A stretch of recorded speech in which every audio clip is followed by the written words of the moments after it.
இன்னைக்கு பார்த்தீங்கன்னா, சோசியல் மீடியாக்கள்ல ரஜினி அவர்கள் போட்ட ஒரு பதிவு தான் இன்னைக்கு பயங்கரமா வைரல் ஆயிட்டு இருக்கு. ரீசன் என்னன்னு கேட்டீங்கன்னா, ரஜினி அவர்கள் கடும் கோவத்துல ஒரு பதிவு வெளியிட்டிருக்காரு. அதனாலேயே அது வந்து வைரல் ஆயிட்டு இருக்கு.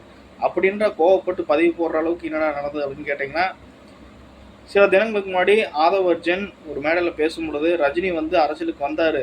ஆனா டிஎம்கே பயப்படுத்துனாங்க. டிஎம்கே கண்டு பயந்து ரஜினி வந்து அரசியல விட்டு வெளிய போயிட்டாரு, ஒதுங்கிட்டாரு அப்படின்ட்டு பேசியிருப்பாருங்க. ஸோ இத வன்மையா கண்டிச்சு பல அரசியல்வாதிகள் தங்களோட கண்டனங்கள வந்து தெரிவிச்சிருந்தாங்க. அந்த வகையில பார்த்தீங்கன்னா, எடப்பாடி அதே மாரி பார்த்தீங்கன்னா, எடப்பாடி பழனிசாமி அவர்கள் அதே மாரி பார்த்தீங்கன்னா, நயினாரு அதுக்கப்புறம் சில அரசியல்வாதிகள் எல்லாருமே ரஜினி வந்து "நீ எப்படி அப்படி பேசலாம்?" அப்படின்னு சொல்லிட்டு தங்களுடைய கண்டனங்கள தெரிவிச்சிருந்தாங்க. ஸோ அதன் பிறகு பார்த்தீங்கன்னா, இப்ப 4, 5 தினங்களுக்கு அப்புறம் இப்ப ரஜினி அவர்களே வாய தொறந்து பேசியிருக்காருன்னு தான் சொல்லணும்.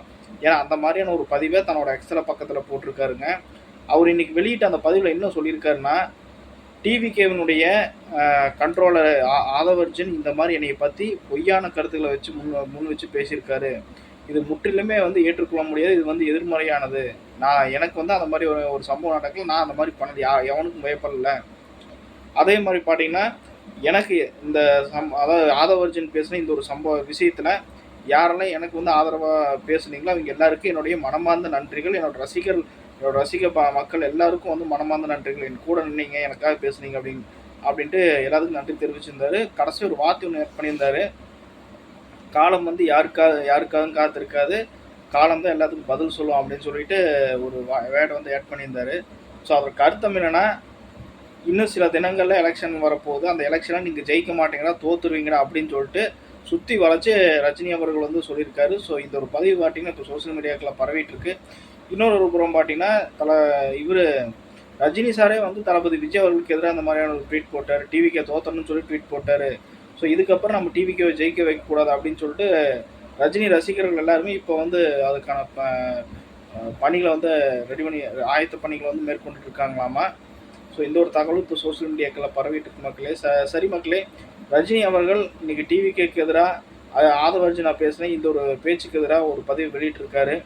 இதை பற்றி உங்களோட ஒப்பீனியன் கமெண்ட் செக்ஷனில் சொல்லுங்கள். அதே மாதிரி பார்த்தீங்கன்னா, ரஜினி அவர்கள் போட்ட இந்த ஒரு பதிவுக்கு அப்புறம் என்னென்ன ரஜினியை எதிர்த்து என்னென்ன பேசுகிறாங்கன்னு பார்த்தீங்கன்னா, என்னமோ நீ வந்து ஆதவர்ஜுனா பேசுனான்னு சொல்லிட்டு நீ வந்து இந்த மாதிரி ஒரு பதிவு வெளியிட்டிருக்கியே, நீங்க வந்து 2018 2019 அரசியல்ல வரேன்னு சொன்னப்ப சாட்டை துரைமுருகன் சீமானும் உங்களை எந்த அளவுக்கு வந்து கேவலமா பேசுனாங்க. அவங்களுக்கு மட்டும் ஏன் நீங்க வாயை திறக்கல? உங்களோட எதிர்ப்பை ஏன் அவங்களுக்கு தெரிவிக்கல? இன்னைக்கு வரைக்கும் நீங்க வந்து அவங்களுக்கு வந்து எதிர்ப்பு நீங்க தெரிவிக்கல.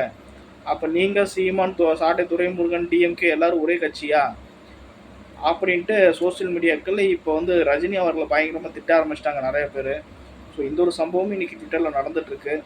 சரி மக்களே, ரஜினி அவர்களுக்கு எதிராக அந்த மாதிரியான இப்போ சம்பவம் நடந்துட்டு இருக்கு. அதை பற்றி உங்களோட ஒப்பீனியன் கமெண்ட் செக்ஷனில் சொல்லுங்கள். மறக்காம வீடியோக்கு லைக் பண்ணுங்கள். என்னோட சேனல் சப்ஸ்கிரைப் பண்ணுங்கள். நான் அடுத்த டாபிக் சந்திக்கிறேன். நன்றி, வணக்கம்.